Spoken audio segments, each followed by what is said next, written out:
Welcome back to the Physics of Faith podcast. I'm Tim. I'm Tommy. And today we're really excited.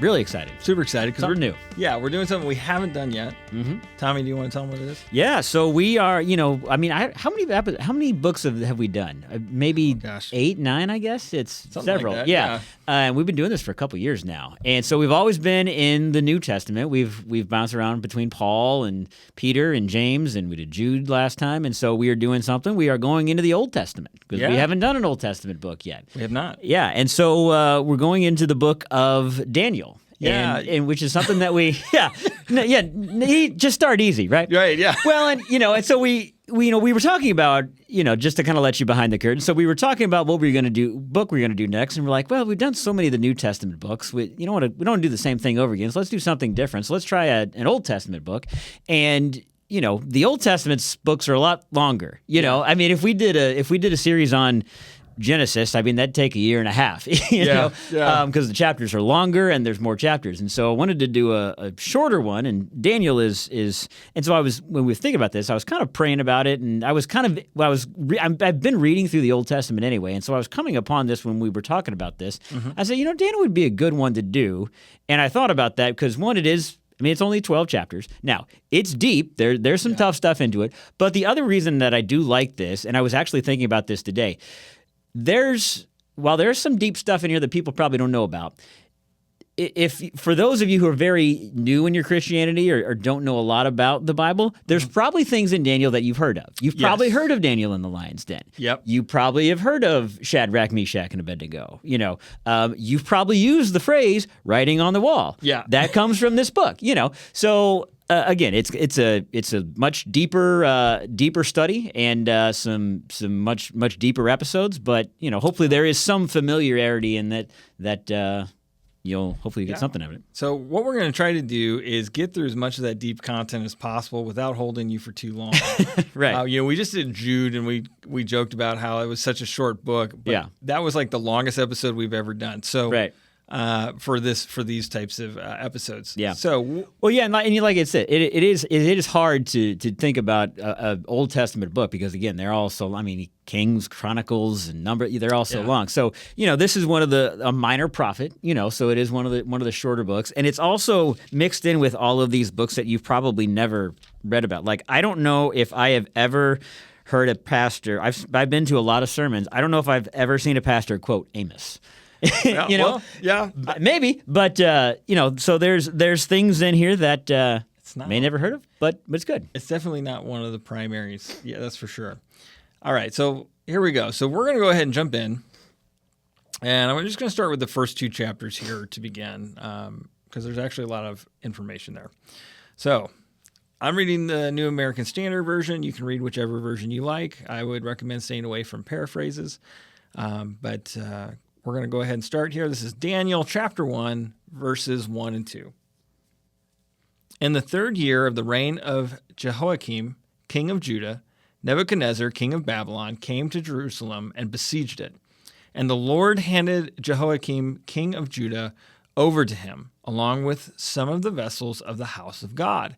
And he brought them to the land of Shinar, to the house of his God, and he brought the vessels into the treasury of his God. Okay, so we're going to stop there and just give you some backstory here. Mm-hmm. The kingdom of Babylon sacks Jerusalem. Now, Babylon is about where Iraq is, right? That's modern day Iraq. Yep. And something that's interesting here is, so you've got King Jehoiakim, who's on the throne. But Jehoiakim is actually a plant. Mm-hmm. He was not the original king of Judah at this time, right? Mm-hmm. And he was placed on the throne by Egypt after they took his brother, the actual king, captive. Mm-hmm. So he was placed there to be their puppet. Now, Jehoiakim's father was a good king that did good in the sight of God, but his brother did not. So when he was placed on the throne by the Egyptians, but ultimately what happens is God kind of steps in, as we see a lot with the kings. He's like, look, you're not doing the things I asked you to do. You're not keeping the covenant. Yeah. So I'm going to have you disposed. Yeah. And so what happens? The Egyptians come in, they take the king captive, and they take the younger brother. His name is Eliakim, and they changed his name to Jehoiakim. Interestingly, the name Jehoiakim means Yahweh raises up, which is really interesting because the Egyptians give him that name. They put him in power. They raise him up and then give him the name Yahweh raises up. Yeah. And this is an immediate theme of Daniel that we're going to see throughout, is that the kings are going to do what they want, but they are not the true king. They do not raise kings up. God does. Yeah, and I do think it's important, and these are little things that we could go deep on just on this phrase alone, but we won't go into that. But it says, the Lord delivered Jehoiakim, king of Judah, into his hand. Yeah, that's another reference to the fact that God puts people in charge. Yeah, whether you like the ruler, the New Testament, Paul talks about being in submission to our earthly rulers because God put them there. He's been doing it in the New Testament. He did it in the Old Testament. There is no one in charge without the hand of God. Whether it sounds good or not, God puts them there. Right, absolutely, and that can be that is a much longer podcast. Exactly, yeah, for sure. But it's one that's been in the back of my mind, and I'm looking forward to doing that somewhere down the road. Yeah, for sure. All right, so now Babylon actually takes Jerusalem because Jerusalem is actually owned kind of by the Egyptians at this point. The Egyptians attack Babylon, and Babylon pushes them back, and they take Jerusalem in the process, right? And so Nebuchadnezzar, he takes the king captive and takes some of the articles of worship from the temple, placing them in the temple of his God. And this is his way of saying, and we see this again throughout all of the wars in the Old Testament, this is their way of saying, hey, my God is greater than your God because my God led me to victory over your God. Now, that's another reason why it's important when we read this. It's kind of interesting that, the writer of Daniel says, the Lord delivered to him. Yeah. Because Nebuchadnezzar's he feels like his gods gave them to him. Right. No. No. Yeah. No, that's not how that worked. And that was conventional thinking, right? Yeah. We talked about it with the rich young man that Jesus talks to, right? Yeah. And when Jesus ends up saying, it's hard for the wealthy to enter the kingdom of heaven, everybody's surprised by that. And the reason they're surprised by that is victory or wealth or status was thought of as being a blessing of God. God raised you up to that position. Right. So if you must be pleasing your gods, right? Yeah. And something interesting to note too is this whole thing that's happening is prophesied in Isaiah 39, chapter 7. Yeah. Chapter 39, verse 7. All right. So that's some of the backstory. Let's go ahead and get into verses 3 and just a little bit more backstory. So we're talking about the years roughly 650 to 560, I think, ish BC. Right. Around that time. So we're well before Jesus. This is hundreds of years before Jesus. This is several hundred years before Jesus comes around. Correct. Several thousand years after all the other stuff began, but several hundred years later. Yes. Several hundred years from till Jesus comes. Yes, exactly. All right. Okay, so we're going to look at verses 3 through 7 next. Then the king told Ashpenaz, the chief of his officials, to bring in some of the sons of Israel, including some of the royal family and of the nobles, youths in whom there was no impairment, who were good-looking, suitable for instruction and every kind of expertise, endowed with understanding and discerning knowledge, and who had ability to serve in the king's court. And he ordered Ashpenaz to teach them the literature and language of the Chaldeans. The king also allotted for them a daily ration from the king's choice food and from the wine which he drank, and ordered that they be educated for 3 years, at the end of which they were to enter the king's personal service. Now among them, from the sons of Judah, were Daniel, Hananiah, Mishael, and Azariah. Then the commander of the officials assigned new names to them, and to Daniel he assigned the name Belteshazzar, to Hananiah Shadrach, to Mishael Meshach, and to Azariah Abednego. All right. This is why the Bible's not hard to understand, because everybody has like 2 or 3 different names in the Bible. Yes, yeah. Oh, goodness. So what we see here, so Nebuchadnezzar requests that a group of young men be brought to learn in his court, and he wants them to be the best of the best. They need to be from noble family. They need to be good looking. Basically, they need to be valuable. Yeah. They need to be the type of people that the Israelites would want to follow. Right. Right. He's starting the brainwashing early. Exactly. Yeah. Yeah. And now, the King Jehoiakim actually did attempt a rebellion. And so this is another part of that where this is one of their ways to quell any future rebellions, right? Yeah. So there's really two purposes that this serves. One is that they're going to indoctrinate the future leaders of the people of Judah. Yep, for sure. Right. And second, those people can also serve as hostages and be a symbol of being under the thumb of the Babylonians. Right. I'm going to keep them close. Yep. So they're put in a place of honor. They're fed like the king. They're given an education, and then their names are changed. Basically, they're being given a new identity, and that identity is being determined by their new king. Now, this is the only time in history that's happened, right? Or has that happened? Now that you mentioned it, yeah. Right. Yeah. Right. Yeah. Now, their old names, I didn't write them down here, but this is interesting to note. Their old names all had meanings about glorifying God, right? They all had meanings that were rooted in their faith in their God. And all of their new names are plays on their old names to honor Babylonian gods. Interesting. Which is really interesting. So there was some very specific subversion here of like, okay, so like one of them is something about, the god of the sun or something, and then he turned it into, then this is the Babylonian sun god. Right? Yeah, sure. But this right here is our first introduction to what we would call the protagonists or the heroes of the book of Daniel. Yeah, right. And we're going to see more of that as we continue. Anything else there from 3 through 7? No, I don't think so. Okay. All right. So it is interesting that So he says, for showing aptitude for every kind of learning, well informed, quick to understand, and qualified to serve. That comes in very important a little bit later on. But with these four guys he's talking about, they were well informed, but not the way he wanted them to. And we'll see why later. Yeah. All right. One last thing I want to point out there too. He talks about the language of the Chaldeans. So this is basically the Chaldeans are the Babylonians. And something interesting is we're going to use the term Chaldeans a few times in the next couple chapters. Chaldean actually has dual meaning. It can be the people of Babylon, but it can also be an office of their spiritual advisors. Yeah. Okay. So verses 8 through 13 in the book of Daniel. But Daniel made up his mind that he would not defile himself with the king's choice food or with the wine which he drank. So he sought permission from the commander of the officials that he might not defile himself. Now God granted Daniel favor and compassion in the sight of the commander of the officials. The commander of the officials said to Daniel, I am afraid of my lord the king, who has allotted your food and your drink. For why should he see your faces look gaunt in comparison to the youths who are your own age? Then you would make me forfeit my head to the king.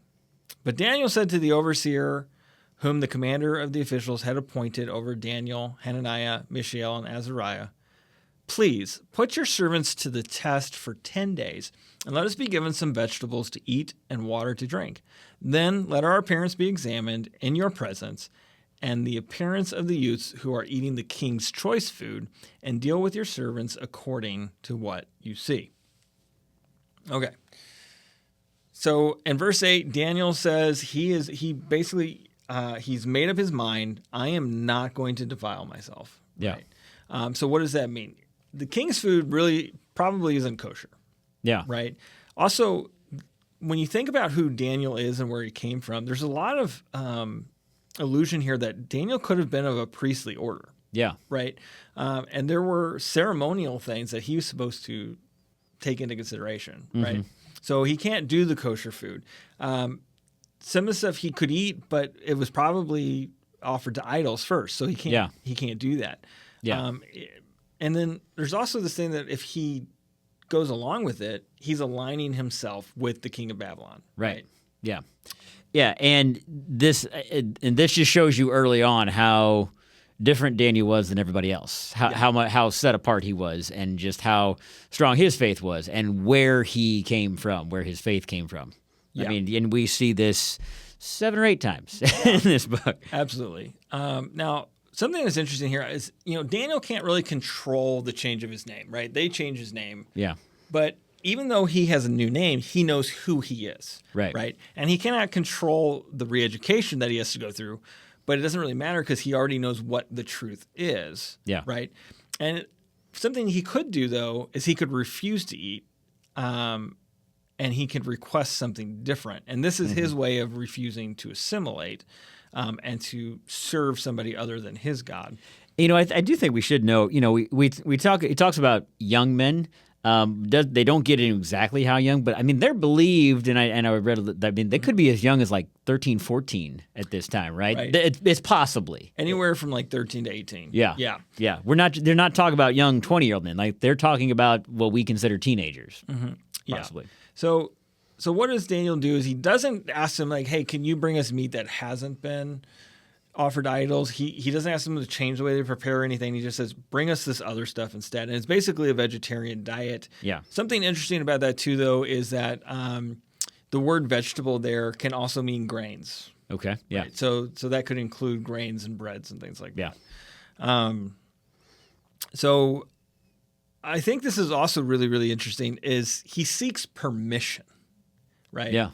He could have, he makes a request. He could have gone on hunger strike. Yeah. But instead he appeals to them and says, look, will you give me permission to do this?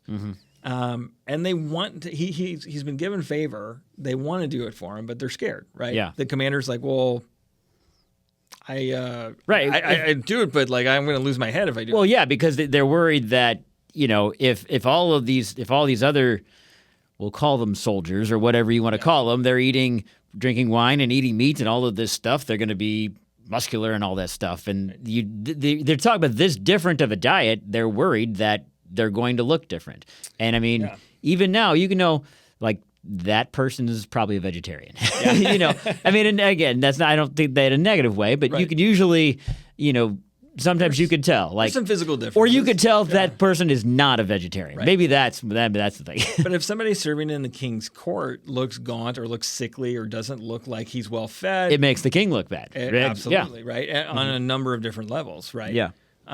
So what does he do? Daniel proposes a test. And he gives them 10 days, and he agrees to abide by whatever is judged thereafter, right? So he's like, you can do, you deal with us according to what you see. Ultimately saying, kind of giving him permission. Like, it doesn't really say this implicitly here, but like, there's only 2 ways that can go. If he comes back and he's like, I don't like what I see, Daniel and his buddies either have to accept the diet or die. Yeah. It's one of the 2, right? Right. So that's well, yeah, and he knows what following God means. Like I mean, it goes back to when you think about Abraham and Isaac. You're like, what? God calls Abraham to kill his own son, the one that he gave to him, but Abraham knew that God commanded him to do this, and so God's going to make it work. However, he doesn't know, but God's going to make it work. And Daniel, at the same time, he knew, like, God has told me not to eat this. Right. He'll make it work. Whether I have to die because of it, okay. Or if it works and I can continue to live, God will make it work. Yeah. Yeah, absolutely. All right. So if we continue this story, we get to 14 through 17, and this is what happens. So he listened to them in this matter and put them to the test for 10 days. And at the end of 10 days, their appearance seemed better, and they were fatter than all the youths who had been eating the king's choice food. So the overseer continued to withhold their choice food and the wine they were to drink, and kept giving them vegetables. And as for these 4 youths, God gave them knowledge and intelligence and every kind of literature and expertise. Daniel even understood all kinds of visions and dreams. All right, so what we see here is that Daniel's intent here, it pays off. His test pays off. His faith is paid off, Yeah. So the 4 guys look good. They look better than the other people who are eating all the other junk. And so the overseer agrees to continue to allow it. He continues to give them the diet that they have asked for. Now, these 4 then grow in knowledge and intellect, gaining expertise. But what's really interesting here in verse 17 is it doesn't credit the Babylonians and King Nebuchadnezzar for giving them that intellect. Yeah. God gives them their knowledge and intelligence. Right. Right. Wisdom comes from God alone. Mm-hmm. Right. So Daniel credits God for gifting them with knowledge, intelligence, discernment, and giving them expertise in literature. Right. And then additionally, Daniel comes to understand all kinds of visions and dreams. And that's going to be really important through this book. For sure. Yeah. All right.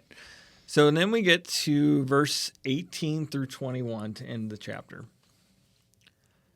Then at the end of the days, which the king had specified for presenting them, the commander of the officials presented them before Nebuchadnezzar.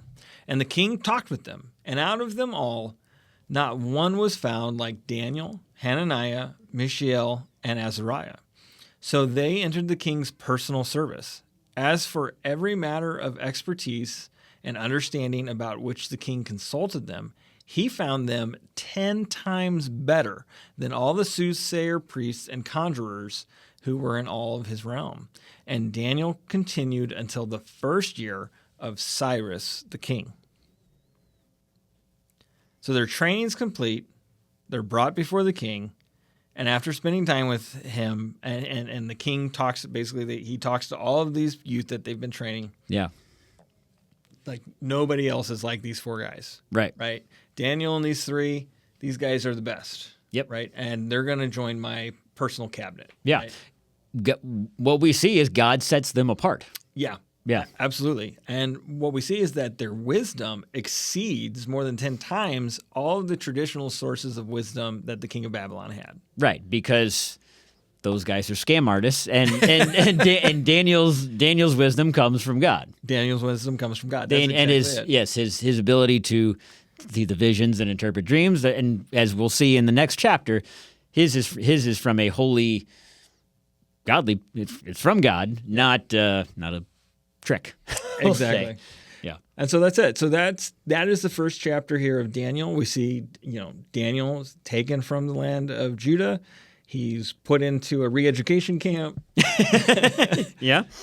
And yet he gets all of his education from the Lord anyway. Yeah. He sticks to his convictions. He does it with grace and class as well, which is something that I really appreciate about this. Yeah. I think sometimes we think when we have a conviction about something, the best way to go about that conviction is to scream and yell about it. For sure. And to absolutely put down people who don't have that conviction. Absolutely. In reality, more times than not, the best way to handle that conviction is to live it. Yeah. And to live it in grace and mercy. Yeah. Yeah. I mean, when you think about, I mean, obviously, you look at Jesus. When they brought him to when he was on trial, he didn't fight back. Mm-hmm. Obviously, he didn't fight back because he knew he had to go to the cross, obviously. But he didn't even offer himself a defense of himself. He was he's like, this is where God has called me to be, and I'll do it. But he's, you know that it's not going to be through violence. It's just going to be the way you live your life, and that's going to be attractive to people. Yeah. And I think that's the key is living a life that people notice, whether they understand why you look different or act different or know more, as Daniel does, than others. Yeah, and what we're going to see, too, as we continue in the book of Daniel, Daniel also fits an archetype that the Bible brings up over and over again, and ultimately is pointing to the Messiah. Yeah. Right? It's pointing to Jesus. And if you think about Daniel, you made the joke earlier about, this has never happened before. Yeah. Right? Well, think about, what's his name? Joseph and his Technicolor. Oh, yeah. Right? Yeah. What happens to him? Yeah. He gets carried off to a foreign land. Right. Is tempted, refuses the temptation. Yeah. Ends up interpreting some dreams. Yeah. And gets put in charge, basically. Gets put in charge, right? Yeah. There are a lot. I didn't even think about that. But there really are a lot of parallels, a lot of similarities there. Yeah, absolutely. So, all right, we're going to leave it at that, and we will catch you all with Daniel chapter 2 the next time that we see you.